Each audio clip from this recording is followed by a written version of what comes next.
Biglang natahimik si Chris dahil yon ang unang pagkakataon na nakita niyang magalit si Mar. Lumabas ng silid si Chris. Naupo ito sa bangkong nasa gilid ng pintuan. Magsisindi sana ng sigarilyo ang binata nang mapansin ito ang maliit na liwanag mula sa sulo. Inakala ni Chris na si Tatang Badong ang paparating kaya sinalubong niya ito.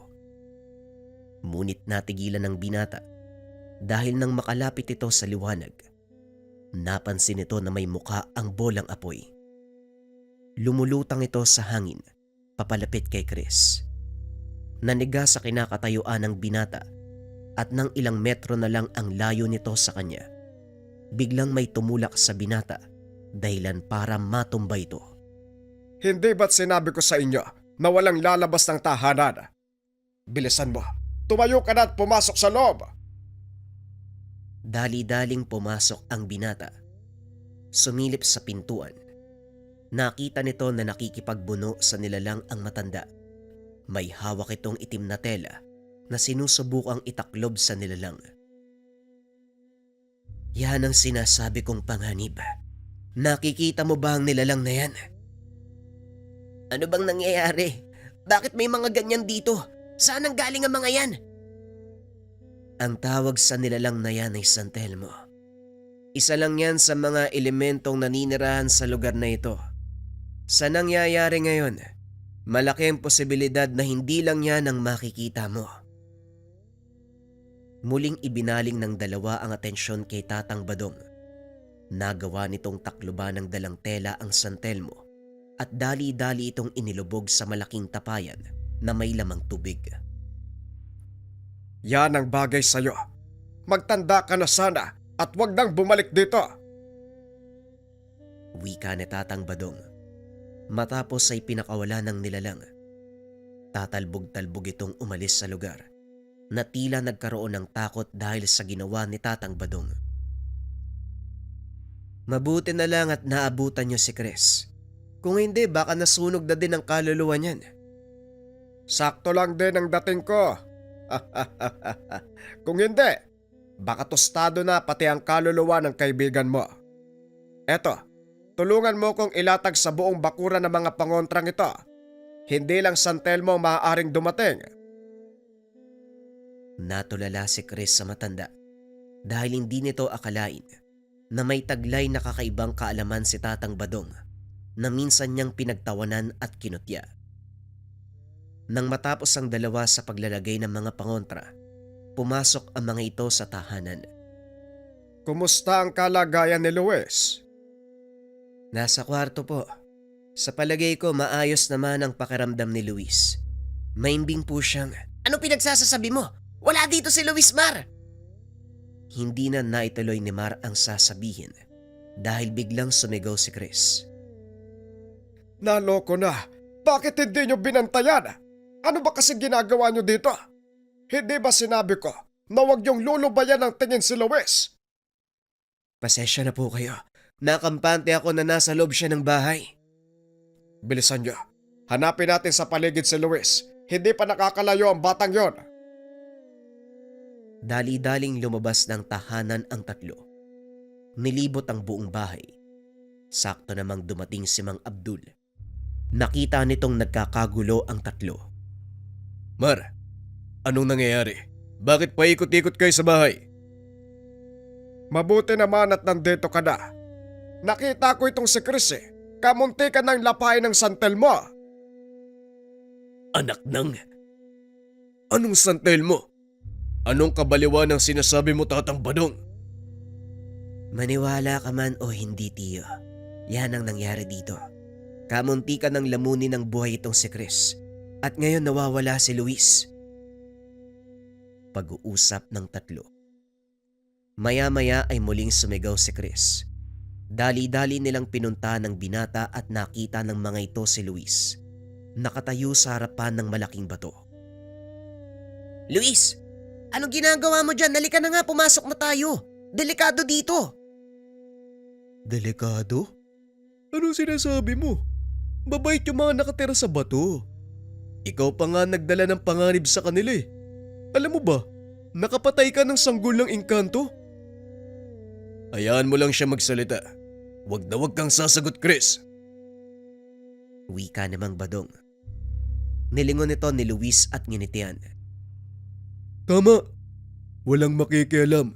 Dahil hindi naman kayo kasali sa gulong ginawa ng taong yan.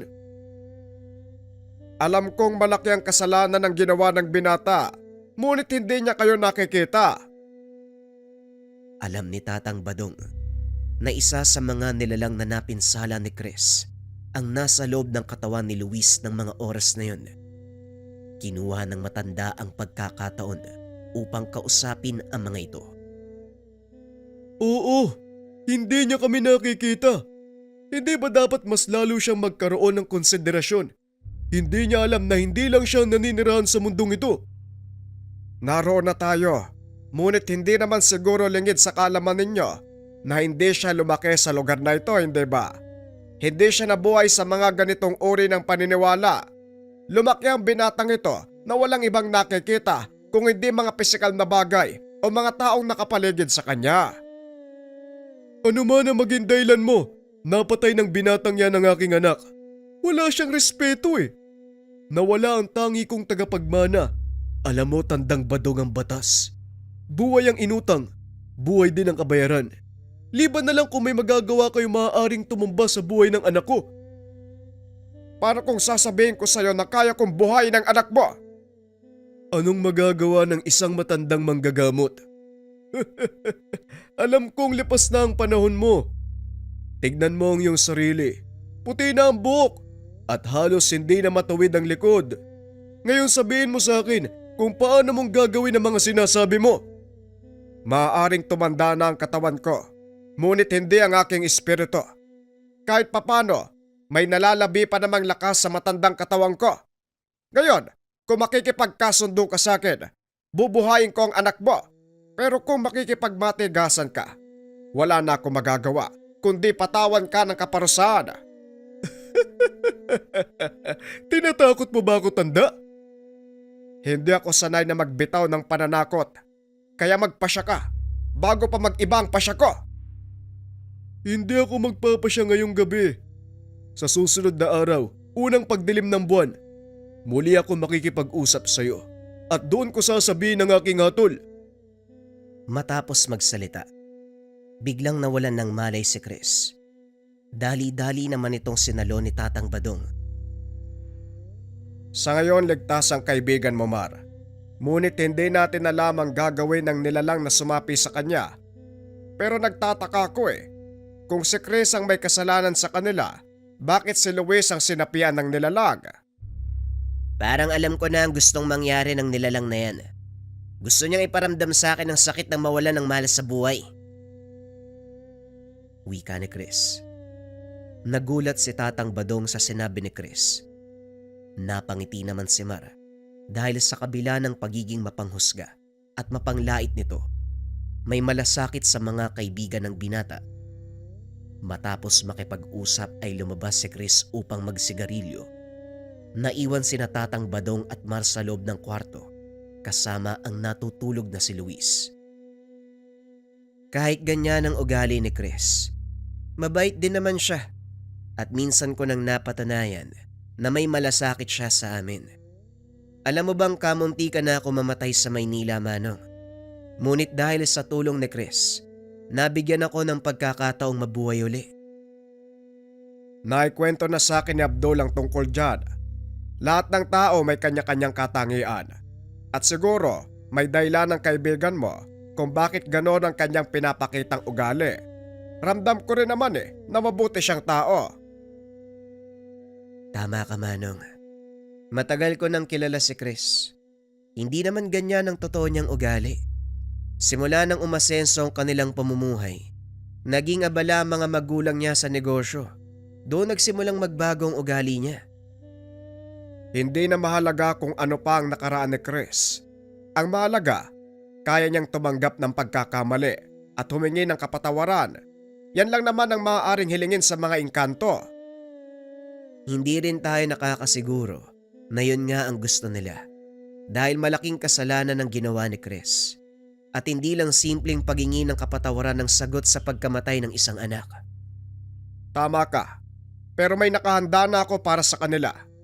Walang karapatan ng sino mang engkantong magpataw ng kaparusahan sa isang tao.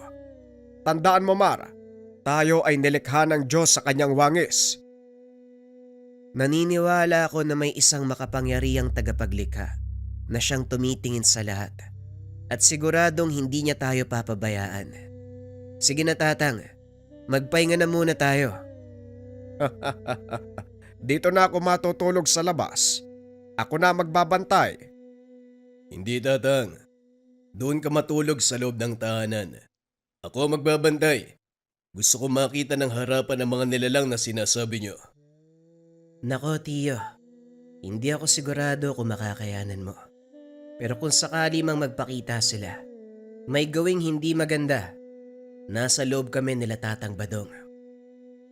Dito din ako matutulog. Ako may kasalanan sa kanila, di ba? Bakit hindi akong kunin nila? Bakit si Luis pa? Wala namang ginagawa yun eh. Gaya ng sinabi mo kanina, gustong iparamdam ng mga engkanto ang mawala ng mahal sa buhay. Gagawin nila ang lahat para mangyari yon. Pues, gagawin ko rin ang lahat para hindi nila makuha ang kaibigan ko. Makikipagtusa ko kung kinakailangan. Hanga din ako sa tapang mo, pero hindi itong oras. Sige na, pumasok ka ng tahanan. Mas mabuti pa rin siguraduhin mo ang kaligtasan. Itabi mo ang katapangan at may paggagamitan tayo niyan. Sigurado yon. Anong gagawin ko dito? Ayokong tumunganga lang sa sulok habang yung kaibigan ko nahihirapan dahil sa ginawa ko. Gaya ng sinabi ko, may paggagamitan niyang katapangan mo. Alam kong nag-aalala ka sa kaibigan mo, ngunit hindi tayo pwedeng magpadalos-dalos ng galaw. Lalo pat hindi tao ang kalaban natin. Madaling basahin ang utak ng mga tao, ngunit hindi ang mga engkanto. Pag-uusap ng dalawa. Nabalot ng katahimikan ng paligid hanggang sa sumapit ang madaling araw. Nagising si Mara upang sumama sa tuwing magdasal sa moske. Bago umalis ay ginising si Chris at binilinan. Chris, halis muna ako. Kasama si Tia Abdul.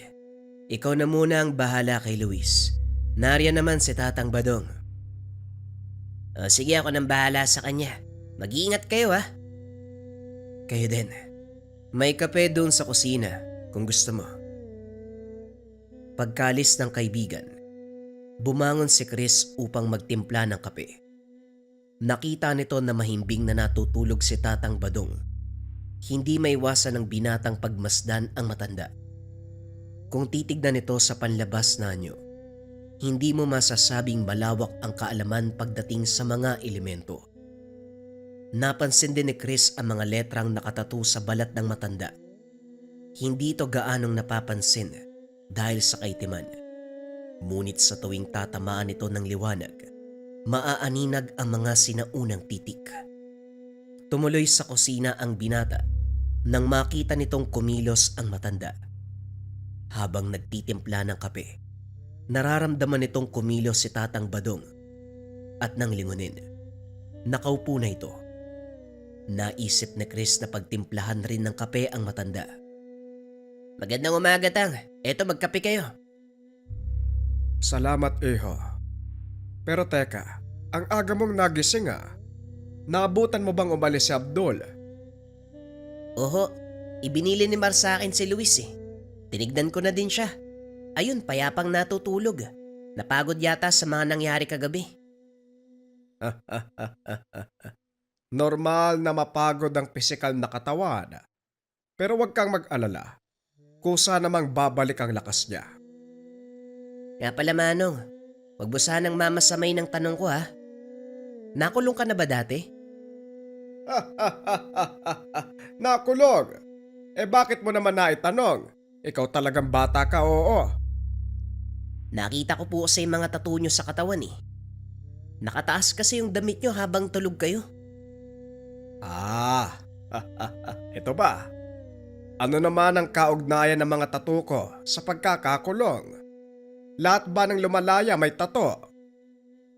Ganun po kasi sa amin eh. May mga kakilala po akong galing sa loob. Puno ng tattoo nung lumabas eh. Ay nako, yan ang ugaling dapat mong baguhin, iho. Hindi lahat ng taong may tattoo masama o galing sa kulungan. Ang mga tatong ito ay galing sa aking maestro. Mga orasyong pandepensa mga ito. Ha? Orasyong pang depensa? Oo, yon ang tawag sa mga dasal na nakasulat sa balat ko. Ako lang ang nakakabasa ng mga ito. At sa tagal ng panahon na nakaukit sa katawan ko mga letra, nakabisado ko na. Saan po nang galing ang mga dasal, Manong? At saka bakit kinakailangang ipatato kung kabisado nyo naman pala? Ang kasulatang pinagmula ng mga tato, maigpit ay pinagbabawal sa ibang tao. Maingat itong pinangangalagaan ng aking maestro. Wika ni Mang Badong habang tinatanggal ang kanyang pangitaas na damit. Dito na tumambad kay Chris ang napakaraming peklat na ang ilan ay halos umabot ng 1 metro ang haba, lalo na sa likod ng matanda. Saan ang galing ang mga peklat na yan? Malagim ang kwento ng mga markang ito, iho. At siguradong hindi ka maniniwala sa oras na marinig mo. Bakit hindi niyo po ako subukan? O sige, pero hindi pa rin kita pipiliting maniwala. Tignan natin, Manong. Malay mo, makumbinsi ang isang kagaya ko. Ang mga pilat na ito, nakuha ko noong kasagsagan ng pakikipaglaban namin sa mga militar. Dati akong rebelde, Chris. Maraming labanan ang pinagdaanan ko. At sa bawat labang napapagtagumpayan, isang pilat ang nagsisilbing tanda. Ibig sabihin, sa bawat taong napapatay mo, may naiiwang marka. Hindi lang isa, Chris, kung hindi isang buong baryo ng mga inosenteng tao. Ibig sabihin, naging kriminal na po kayo? Yon ang naging tawag sa akin ng mga tao at yon ang naging paraan ng pamumuhay ko noon. Pero dumating sa akin ang isang kaganapan na lubusang nakapagpabago. Sa pagpapatuloy ng kwento ni Tatang Badong, isang matanda ang nakilala nito noon na siyang naging dahilan ng tuluyang paggising mula sa nakagisnan. Nangyari ito nung minsan silang magkaroon ng inkwentro sa mga militar. Napuruhan si Tatang Badong. Kaunting pagbabalik tanaw. Nang mga panong ito namumuno sa isang pangkat ng mga rebelde si Tatang Badong. Nasa edad 50 siya nang maganap ang pangyayari na tuluyang nagpabago ng kanyang buhay. Hindi sinasadyang nakainkwentro ng kanyang grupo mga sundalo. Hindi sila nakapaganda. Kaya naman walang natira sa kanyang mga kasama. Nagawa niyang makatakas, ngunit napuruhan siya sa bandang likuran. Isang mahabang sugat gawa ng itak. Nagawang gumulong ni Tatang Badong sa bangin. Natabunan ng makapal na tuyong dahon, kaya hindi napansin ng mga militar. Nang umalis na ang mga ito, isang matanda ang kumuha sa kanya at dinala sa kuweba. Ginamot ang lahat ng mga sugat. Alam ni Tatang Badong na mamamatay na siya ng mga oras na yun. Ngunit sa hindi malamang dahilan, mabilis na gumaling ang sugat ni Tatang Badong hanggang sa tuluyan nitong nanumbalik sa dating kalusugan. Hindi na rin alam ng matanda kung nasaan ang tumulong sa kanya dahil wala na ito nang magising siya. Kaso nga lang may iniwan na mga kasulatan. At ang mas ikinagulat ni Tatang Badong, nang lumabas siya sa yungib, nakita nito ang mga tatong nakaukit mula sa kanyang braso hanggang sa buong katawan. Sa paglipas ng panahon, napagtanto ni Tatang Badong kung para saan ang mga tattoo at ang mga kasulatang iniwan ng matanda. Tinahak nito ang daan ng isang albularyo hanggang sa makilala ito sa kanilang bayan. Nabura sa isipan ng mga tao ang masamang nakaraan ni Tatang Badong. Kinagiliwan nito hindi lang sa kanilang bayan, kundi maging sa mga karatig lugar. Balik tayo sa kwento. Yon ang naging kasaysayan ko, iho. Ngayon nasa iyo kung maniniwala ka o hindi. Wika ni Tatang Badong. Lingid sa kalaman ng mga ito na nasa likod pala nila si Luis. May hawak na pamalo. Biglang hinampas ng binata ang matanda, dahilan para mawalan ito ng malay. Anong ginagawa mo, Luis? Siya lang naman ang hadlang sa lahat ng gusto ko mangyari. At ngayong wala na siya, makukuha na kita at itong kaibigan mo. Ako lang ang may kasalanan sa'yo, kaya pakawalan mo si Luis. Ako ang harapin mo. Pare-pareho kayong mga tao. Ang nararapat sa inyo mawala eh. Unahin ko na ang matandang to dahil siya ang palaging hadlang sa lahat ng ginagawa namin. Akmang hahatawin na ni Luis ang walang malay na matanda nang bigla itong suntukin ni Chris sa sikmura. Matapos ay tinulak niya ito palayo sa matanda. Huwag mong isipin na hindi ko kayang saktan ng kaibigan ko. Hindi mo ko kilala. Sige, tuloy mo lang. Hindi naman ako mabubugbog kung hindi ang katawan ng taong to. Muling sinugod ng binata si Luis. At sa pagkakataong iyon, itinulak niya ito palabas ng bakuran. Matapos ay bumalik ang binata sa loob. Sinubukang pumasok ni Luis, ngunit hindi ito makalusot sa ginawang harang ng matanda. Huwag mong mamaliitin ang kakayahan ko. Pangkaraniwang tao lang ako, pero marunong akong gumamit ng utak. Pinapahanga mo ko. Pero kahangalan ang iniisip mo, binata. Tignan natin kung ano mangyayari. Yan ang gusto kong sabihin sa'yo. Matapos makipag-usap, hinayaan nito ang kaibigan sa labas ng bakuran. Papasikat pa lang ang araw ng mga sandaling iyon. Dali-daling ginising ni Chris ang matanda. At nang magkamalay ito, nakita ni Tatang Badong si Luis sa labas ng bakod. Anong ginagawa ng kaibigan mo sa labas ng bakod? At saka anong nangyari? Bakit ang sakit ng batok ko? Bumalik po ang inkantong sumapi kay Luis. Kasalukuyan siyang nasa loob ng katawan ng kaibigan ko. Eh bakit nasa labas ng bakuran ng kaibigan mo? Napansin ko po nung unang beses natin siyang nakaengkwentro. Lumalabas ang nilalang sa katawan ng kaibigan ko tuwing papasikat ang araw. At sa palagay ko, nasa loob ng bakod na ginawa niyo ang kanyang tahanan. Kaya naman itinulak ko siya palabas para hindi makabalik sa sariling tirahan. Mahusay ha? Hindi ko akalaing matalino ka pala. Tama ang ginawa mo. Mas madali nating matatalo ang kalaban sa oras na lumabas siya sa katawan ng kaibigan mo. Dahan-dahang tumayo ang matanda at nag-usal ng mga dasal sa kanyang palad. Idinampi nito ang kamay sa ulo ni Chris. Muling nagbanggit ng mga orasyon. Biglang naramdaman ng binata ang mainit na enerhiyang bumalot sa kanyang katawan.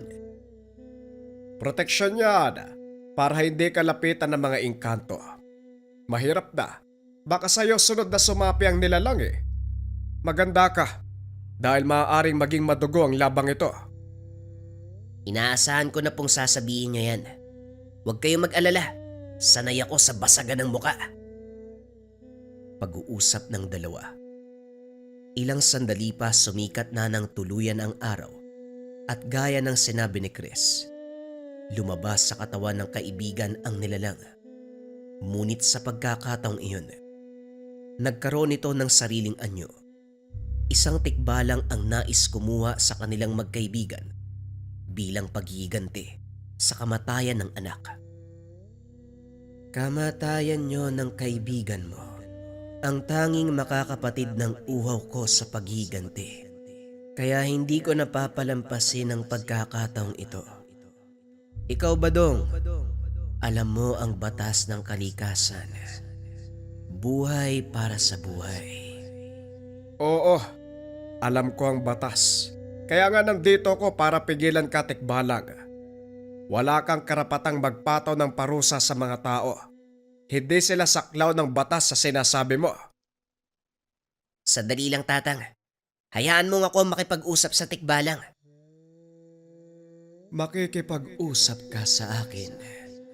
Wala nang silbi ang mga salita. Alam kong nabubulagan ka lang sa galit. Kung ako nasa katayuan mo, magagalit din ako ng gusto eh. Pero ang idamay ang kaibigan ko sa kasalanang hindi niya ginawa, ibang usapan na yun. Pare-pareho lang kayong mga tao. Dapat lang sa inyo ang mamatay. Lahat kayo ay salot sa mundo. Sinisira niyo ang kalikasan para lang makapagpatayo ng mga syudad. Dinudumihan niyo ang hangin upang maglikha ng bagay na magpapasaya sa inyo. Dahil sa mga walang kwentang ideolohiya, nasisira ang balanse ng mundo. Hindi lang kayo ang apektado, kundi maging kaming mga engkanto. At ang usaping ito, hindi lang tungkol sa pagkamatay ng anak ko, kundi para sa kapakanan naming mga elemento na naninirahan sa mundo. Hindi ako relihiyosong tao, ngunit nauunawaan ko ang mundo ay nilikha para sa lahat. Kaming mga tao, nakikiangkop sa takbo ng pagbabago ng mundo. Kung may mga nasisira man kami, yon ay dahil sa kakulangan sa pag-unawa. Kung may mapahamak man sa inyo, yon ay hindi namin sinasadya. Pero sa kaso ko, aminado ko may kasalanan ako eh.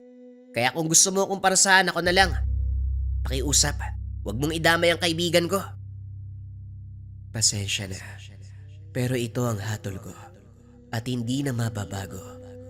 Mamamatay ka at ang kaibigan mo. Matapos kausapin ng nilalang si Chris, sinugod nito si Luis. Ngunit laking gulat ng tikbalang nang biglang mapunta sa harapan nito si Tatang Badong.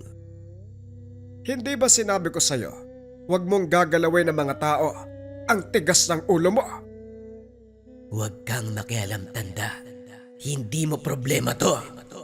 Hindi ko problema. Ako ang nangangalaga sa bayang ito at sa mga taong nakatira dito.